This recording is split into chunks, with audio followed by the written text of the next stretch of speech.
Hi, everyone. Welcome back to another episode of PayPal DevTalks. In the last episode, we talked about what commerce could look like tomorrow. So today, we're going to go a little bit further out into the future. In the next few years, you may never check out again. Agents will buy, sell, and even negotiate for you while you sleep.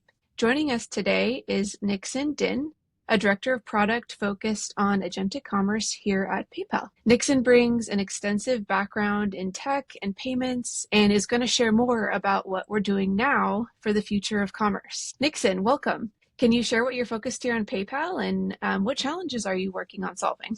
Thanks, Karen. Hi, everyone. I'm Nixon. I am leading agentic commerce here at PayPal. And so what does that really mean? And what are the things that I'm focused on? Because it's such a broad term. For me, it's really getting towards this end state world where agents are interacting with each other. By each other, I mean other agents, and facilitating transactions autonomously on our behalf. Right now, we're still very, very early, and a lot of the foundations need to be laid for this. But that's the future that we're building towards, and that's kind of part of the problems that I'm trying to solve day to day. Awesome. So let's dig right into it then. So if we're, looking 3 years out, let's, call it 2028. Describe maybe a day in the life in 2028 from your perspective. Yeah, definitely. So I think it's really important to start with where we are now and how I think we're going to get to 2028. Now, when we really think about agentic commerce, we're really early. We're in its infancy. True agentic commerce, for me, for the most part, is basically non-existent. And where agent use is today, it's pretty one-directional, which means that we don't really have agents interacting with other agents. It's a human interacting with an agent. So consumers might use ChatGPT like a personal assistant, or merchants might have an agent for buyers to interact with, so that you might see now an enhancement on the chatbot interaction when you're browsing on a merchant store. Like that experience has probably gotten much better because now they have an AI interface with that. But true commerce hasn't really been solved yet end to end. And I can give you a really good example of this. One really popular use case for AI tools right now is using it to help with travel planning. So recently I went to Italy and we used ChatGPT to research and plan our entire trip. So this sorted out the itinerary, helped me recommend tours, restaurants, hotels. It recommended all of this and put together a detailed plan, but it couldn't book or pay for anything for me.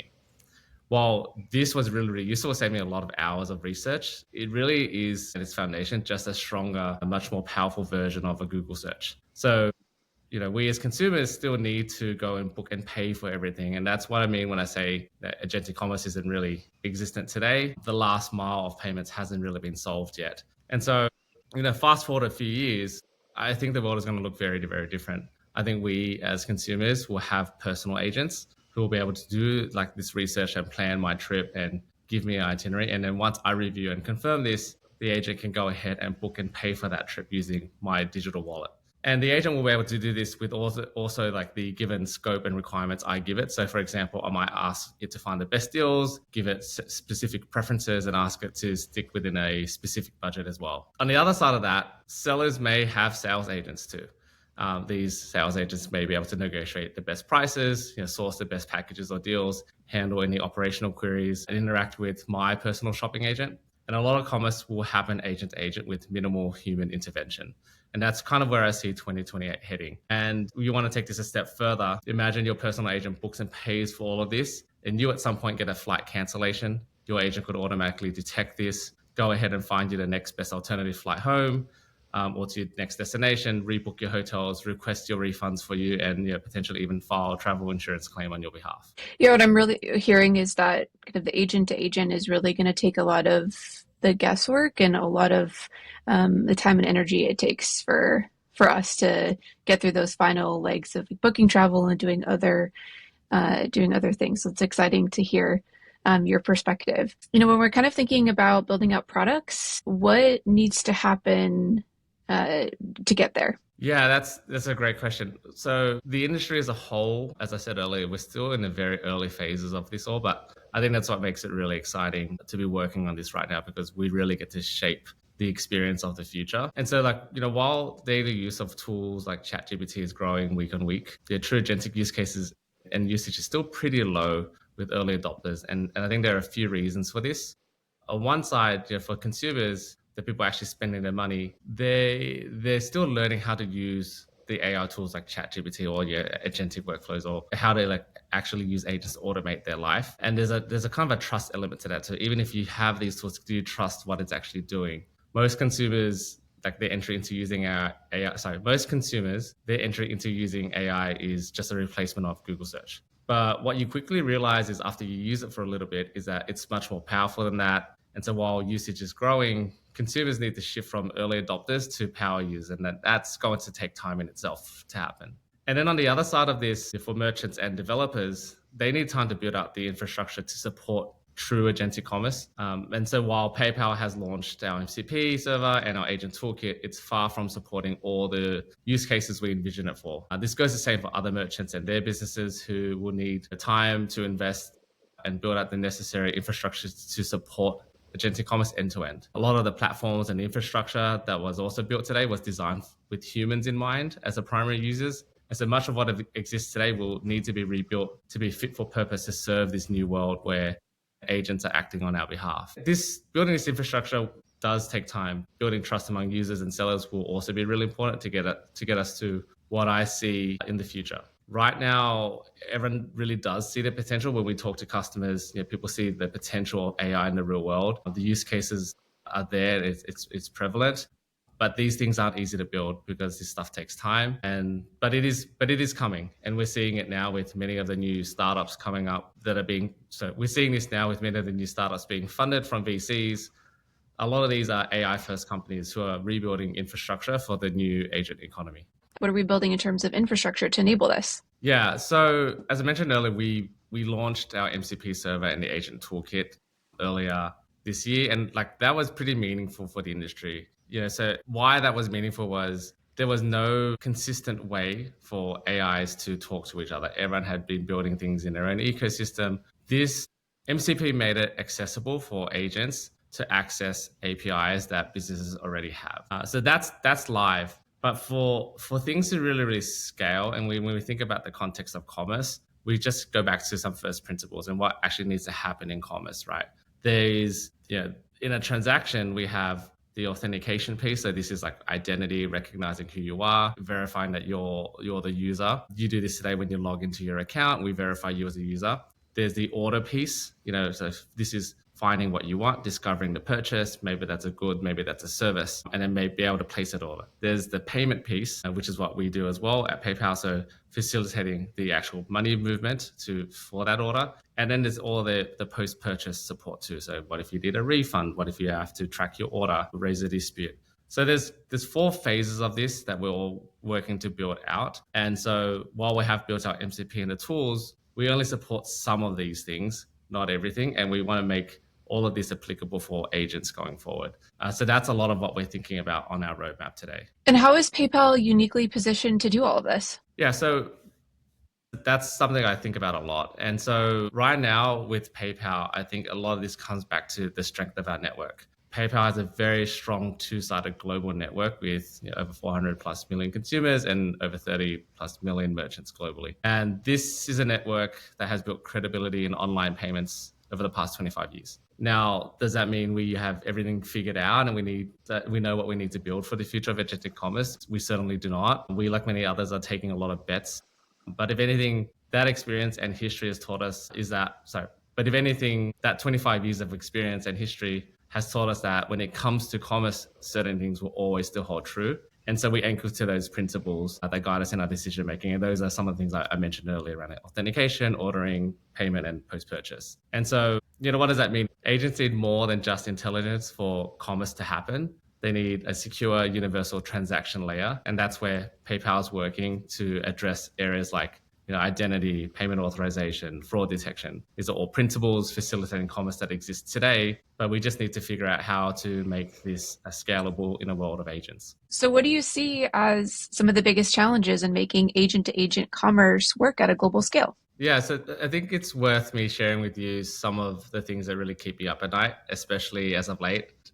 I think there are a lot of problems that exist, but these larger themes, and I'm trying to tackle it from that perspective. And how I'm sectioning this out is the first being around what I call trust, and the other around agentic interactions across ecosystems. And so I can dive into this a little bit more detail. So let's just break down what I mean by trust. One of the first problems I'm really thinking about is, I touched on this earlier, is agent identity and authenticity. How do we know an agent representing a buyer or a seller is legitimate, that they're authorized or acting on behalf of them and within its set boundaries? Today, there's really no easy way for businesses to identify who is a good agent versus a malicious bot. So solving for agentic identity right now is a big priority, because this is one of the biggest blockers right now for true agentic commerce to happen. A lot of big businesses don't know how to solve this, and so they block all agents. And so when you think about solving for commerce, this is probably one of our first priorities that we need to address. When we go further into this journey, I think through like agent to agent disputes. So what happens when a buyer or seller agents disagree? Things on like refund policy, service terms, delivery times, etc. All reasons why a consumer might raise a dispute today. The difference right now is that we've never really had machines arguing over money before. And so like, how do we resolve disputes fairly when it's an agent versus an agent? These are policy decisions PayPal needs to determine, and it's something that we have already started to think through. Now we can go through a journey where agentic commerce has gone global. Think about cross-border commerce, things around global regulation. Agents will likely transact across jurisdictions with different tax codes or compliance laws. For example, how do we ensure that a buying agent in Europe who transacts with a selling agent in Asia might remain compliant within regulations in both markets? This is still unsolved. I do believe PayPal's uniquely set up to solve for this, because we do have our global scale that's set up to address this. Now we can go a little bit darker. And so this is where I kind of think on the other end of the spectrum of what happens if agents start to collude and there's bad actors at scale. This may sound like a little bit of science fiction, but it's a real risk that could happen, where agents could collude like humans do today if they have a shared goal. Example, they collude on pricing or negotiations. And what keeps me up is, how do we ensure we build in the necessary guardrails to mitigate this or protect us from this risk? There's not really a clear answer right now for this. A lot of these types of questions is something I know that me and my teams will need to address at some point, but these are more larger fundamental questions that need to be addressed over time. And now we can get into the other part of this equation, which is, how do agents interact with each other across ecosystems? The reason why this is really, really important for me is because when you think about true global scale of commerce, everyone is building agents at their own fast pace today in their own environments. But for true commerce to happen, they will need to interact with each other at some point. And how do we ensure that they can interact with each other in a scalable way? We want agents to be, so let me pause on that.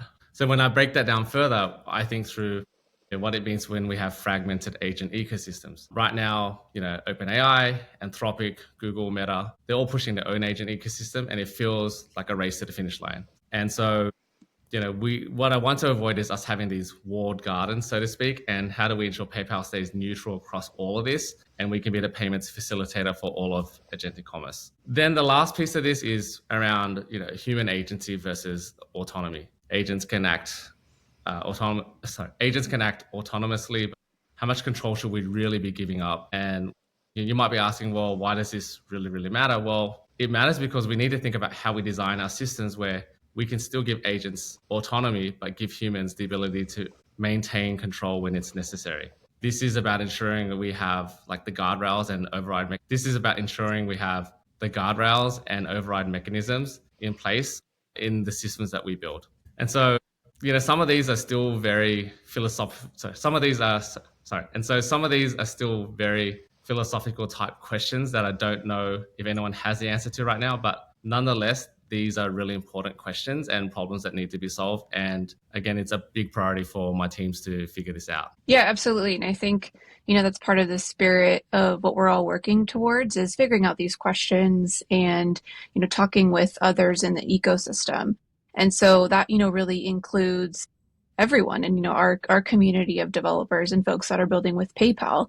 So this could be a nice kind of call to action moment where, we want to invite you as our listeners to share what you're working on, share your ideas, give us feedback. We want to, hear it all as we're working to build out these tools and resources and build this, new worlds of agentic commerce together. If you have any use cases and you've used our MCP toolkit or other tools, we'd love to hear from you. So Open invitation to please check out paypal.ai. We have a lot of great resources for you. We're always updating the website. A lot of what Nixon is sharing, you can see kind of what we're building and what we're doing to enable you today and also where we're going in the future. So thank you so much, Nixon, for joining us today. It was a pleasure to have you. We've imagined a very possible future where AI agents handle all the heavy lifting of commerce, like booking travel and negotiating prices of goods. We've surfaced a lot of hard questions around identity, disputes, autonomy, and ecosystems. And these aren't solved for yet, but that's the point. I think we're trying to make is we're not at an inflection point where we talked about earlier, where PayPal is working to provide the secure transaction layer for commerce to happen, and also the tools for developers to build the next generation of commerce. So with that, I invite you again to start building today by viewing paypal.ai, explore the MPC server and our agent toolkit. And if you have any questions or want to share anything that you've been building, Nixon or I would be thrilled to hear from you. You can get in touch with us at developer@paypal.com, which will make sure we share in the description, or also open invitation to reach out to either of us on LinkedIn. With that, thank you again, Nixon, for joining us today. It was great to have you. Awesome. Thanks, Karen.